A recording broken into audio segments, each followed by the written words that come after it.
السلام علیکم ورحمۃ اللہ وبرکاتہ۔ آج ہم کتاب اللہ کے 20 اقسام میں سے 7واں اور 8واں قسم پڑھیں گے۔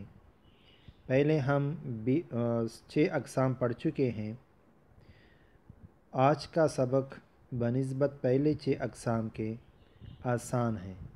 صریح اور کنایہ کی بحث۔ پہلے میں عبارت پڑھ رہا ہوں، پھر اس کے بعد ترجمہ اور خلاصہ۔ صریح اور کنایہ کی تعریفات، حکم اور مثالیں۔ فصل فی الصریح والکنایۃ۔ الصریح لفظ یکون المراد به ظاہرا كقولہ بعت واشتریت وامثالہ، وحکمہ انہ یوجب ثبوت معناہ بأی طریق کان من اخبار او نعت او نداء، ومن حکمہ یستغنی عن النیۃ۔ صریح فصل فی الصریح والکنایہ، یہ فصل ہے صریح اور کنایہ کے بیان کے بارے میں۔ الصریح لفظ یکون المراد به ظاہرا، یہاں تک عربی میں صریح کی تعریف ہے۔ اس کا ترجمہ کچھ یوں ہے کہ صریح وہ لفظ ہے یکون المراد به ظاہرا، جس کا مراد ظاہر ہو، یعنی آپ کو سنتے ہی فوراً سمجھ میں آ جائے کہ اس کا مطلب یہ ہے۔ مثال کقولہ، جس طرح مصنف علیہ رحمت فرماتے ہیں، جیسے قول بعت و اشتریت۔ بعت کا معنی ہوتا ہے میں بیچ رہا ہوں یا میں نے بیچ دیا، و اشتریت کا معنی ہوتا ہے خریدنے والے کو کہتے ہیں کہ میں نے آپ سے خرید لیا۔ اب اس کا معنی اور مطلب بالکل ظاہر ہے۔ وہ امثالہ، اور اس کی اور مثالیں بھی اس طرح، جس میں عقود، جتنے بھی بیعات میں عقد ہوتے ہیں تو اس طرح الفاظ استعمال ہوتے ہیں۔ وہ حکمہ، اس کا حکم کیا ہے، انہ یوجب ثبوت معناہ بأی طریق کان من اخبار او نعت او نداء، کہ یہ اپنے معنی کی ثبوت کو واجب کرتا ہے جس طریقہ سے ہو، من اخبار، اگر وہ خبر ہو، او نعت یا نعت صفت میں سے ہو، او نداء یا ندا۔ حکم کا مطلب یہ ہے کہ جو اس کا معنی نکلتا ہے، وہ مطلب نکلتا ہے، وہ ان کا مطلب اور معنی یہ واجب ہوگا، ان کا ثبوت واجب ہوگا۔ مثال کے طور پر اخبار جملہ خبریہ، جیسے ایک شخص نے اپنی بیوی سے کہا طلقت کہ، میں نے آپ کو طلاق دیا ہے، تو اس کا مطلب یہ ہے کہ یہ اخبار میں سے جملہ خبریہ ہے، تو یہاں واقع ہو جائے گی، ثبوت ہو جائے گا اس کے معنی کو۔ یا نعت صفت، جیسے ایک شخص نے اپنے بیوی سے کہا انت طالق، یہ صفت بنتا ہے، پھر بھی واقع ہو جائے گی۔ اور نداء، یا ان پر داخل کرو، یا طالق، تو تینوں طریقوں سے یہ حکم ثابت ہو جائے گا۔ ومن حکمہ یستغنی عن النیۃ، ایک دوسرا حکم بھی بتا رہا ہے کہ یہ مستغنی کرتا ہے عن النیت، نیت سے۔ مطلب یہ ہے کہ صریح کا حکم جو ہے نیت سے مستغنی ہوتا ہے۔ اگر ایک شخص نے یہ کہا کہ میری نیت نہیں تھی، تو ابھی اس کی نیت کا اعتبار نہیں ہوگا، بلکہ طلاق واقع ہو جائے گی، کیونکہ اس میں نیت کا اعتبار بالکل ہے بھی نہیں، صریح الفاظ میں۔ سمجھ آ گئی بات؟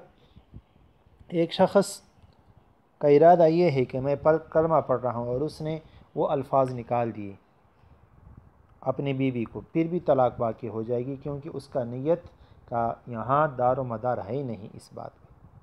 یہاں تک ہو گیا صریح۔ اس کے بعد ہم آتے ہیں کنایہ کی طرف۔ کنایہ کی تعریف۔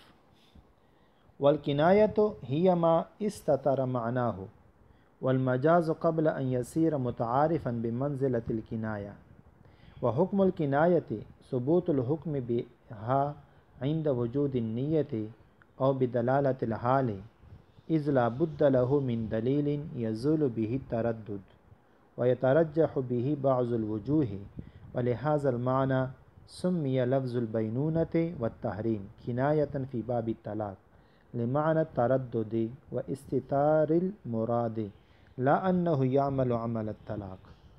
سب سے پہلے کنایہ کی تعریف یہاں تک ہے، والکنایۃ ہی ما استتر معناہ، اس کی تعریف ہو گئی بس۔ کنایہ وہ لفظ ہے جس کا معنی پوشیدہ ہو، استتر کا معنی ہوتا ہے استتار، پوشیدہ ہونا، جس کا مطلب معنی پوشیدہ ہو۔ والمجاز قبل ان یسیر متعارفا بمنزلۃ الکنایہ، یہ تھوڑی سی تفصیل کر رہا ہے تعریف کی مصنف، کہ مجاز ایک کنایہ کے مرتبہ میں ہے متعارف ہونے سے پہلے، قبل ان یسیر متعارفا، کہ متعارف ہو جائے، یعنی ان کا پہچان ہو جائے، معلوم ہو جائے، تو معلوم ہونے سے پہلے یہ کنایہ کے مرتبے میں ہے۔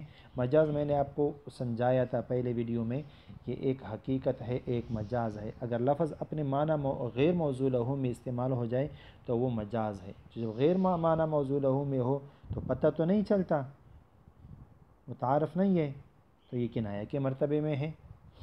وحکم الکنایت، یہاں سے حکم شروع ہوتا ہے، وحکم الکنایت ثبوت الحکم بها عند وجود النیت بدلالۃ الحال۔ کنایہ کا حکم کیا ہے؟ کنایہ کا حکم یہ ہے کہ اس پر عمل کرنا واجب ہے، لیکن کس وقت؟ یا نیت موجود ہو یا دلالت حال موجود ہو، یعنی وہ بات چل رہی ہو، محل وقوع واقع حال جو ہوتا ہے وہ اس کے مطابق ہو۔ ابھی ترجمہ کو دیکھیں۔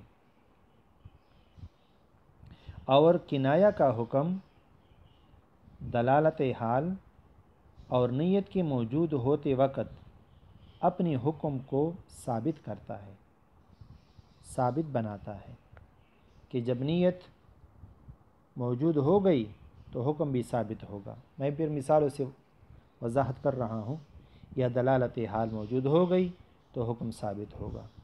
اذ لا بد لہ من دلیل، تھوڑا سا اور شرط لگاتا ہے، کیونکہ لا بد کا معنی ہوتا ہے ضروری ہے، کنایہ کے لیے من دلیل، ایک ایسی دلیل کی ضرورت ہے اس کے لیے، یزول بہ تردد، اس کے ساتھ تردد زائل ہو جائے، ویترجح بہ بعض الوجوہ، اور ایک معنی راجح ہو جائے۔ مطلب یہ ہے کہ ایک لفظ کا معنی پوشیدہ ہے تو ابھی نیت یا دلالت حال بھی ضروری ہے کہ وہ موجود ہو جائے، لیکن یہ نیت اور دلالت حال کس کے ساتھ ظاہر ہوگی؟ ایک ایسی دلیل ہوگی نا جس کے ساتھ ہماری وہ شک جو ہو وہ بھی ختم ہو جائے اور ایک معنی راجح بن جائے۔ جب شک ختم ہو جائے تو ایک معنی راجح ہو جائے گا۔ وَلِهَذَا الْمَعْنَى سُمِّيَ لَفْظُ الْبَيْنُونَةِ وَالتَّحْرِيمِ كِنَایَةً فِي بَابِ الطَّلَاقِ لِمَعْنَى التَّرَدُّدِ وَإِسْتِتَارِ الْمُرَادِ، اور اسی معنی کی وجہ سے سمیہ نام دیا گیا لفظ البینونت، لفظ بینونت کو اور تحریم کو، یہ دو الفاظ ہیں کنایہ میں، اور یہ مثال بھی ہیں، بینونت اور تحریم۔ کنایتاً، اس کو کس چیز کا نام دیا گیا؟ کنایہ کا فی باب الطلاق، طلاق کے باب میں، لمعنی تردد و استتار المراد، تردد معنی کی وجہ سے اور مراد پوشیدہ ہونے کی وجہ سے، کہ طلاق کے باب میں مراد پوشیدہ اور تردد کے معنی کی وجہ سے ہم نے بینونت اور تحریم کو کنایہ کا نام دیا گیا۔ مطلب یہ ہے کہ ایک شخص نے اپنی بیوی سے بائن کہا یا تم مجھ پر حرام ہو، تو اس کا معنی اور مطلب پوشیدہ ہے، اس کے لیے دلیل کی ضرورت ہوگی۔ ابھی دلیل کیا ہے؟ اس سے پوچھیں گے کہ آپ نے حرمت سے کیا مراد لیا تھا، آپ نے بائن سے کیا مراد لیا تھا۔ بائن کا معنی جدا ہونا بھی ہوتا ہے اور ظاہر معنی بھی ہوتا ہے۔ اگر اس نے کہا کہ میرا مطلب تھا کہ ظاہر ہو جائے، خوش ہو جائے کہ آپ میرے لیے بہت اچھی لگ رہی ہو، ظاہر ہو، تو پھر تو طلاق واقع نہ ہوگی۔ لیکن اگر اس شخص نے کہا کہ اس سے مراد میرا کیا تھا، جدائی تھی، طلاق مراد تھا، تو پھر طلاق واقع ہو جائے گی۔ اس طرح حرمت کا بھی یہ مطلب ہے۔ تو یہ دونوں الفاظ کنایہ ہیں، لیکن کنایہ کس چیز سے ہیں؟ طلاق کے معنی سے ہیں، اور طلاق پھر طلاق رجعی واقع نہ ہوگی، طلاق بائن واقع ہوگی۔ یہاں سے پھر ایک اعتراض کا جواب ہے، لا انہ یعمل عمل الطلاق، نہ یہ کہ وہ عمل کرتا ہے طلاق کا عمل۔ مطلب یہ ہے کہ انسان کے ذہن میں آ جائے گا کہ ہم نے کہا کہ بائن سے اور تحریم سے طلاق بائن واقع ہوتی ہے، طلاق رجعی نہیں، تو تو جب ایک دفعہ عمل کرتا ہے کنایہ ہے یہ طلاق سے، تو طلاق رجع کیوں واقع نہیں ہوتی؟ تو جواب یہ ہے کہ یہ چونکہ عمل طلاق کا نہیں کرتا بلکہ اس میں طلاق کا معنی پوشیدہ ہے، اسی وجہ سے اس کے ساتھ طلاق بائن واقع ہو جائے گی۔ یہ کنایہ ہے، طلاق رجع اس لیے نہیں ہے۔ لہٰذا یہاں تک کنایہ کی تعریف، مثال اور حکم بھی واضح ہو گئی۔ آج یہاں تک کافی ہے، دونوں اقسام کا ذکر ہوا۔ آپ کے نے ویڈیو دیکھنے کا بہت شکریہ۔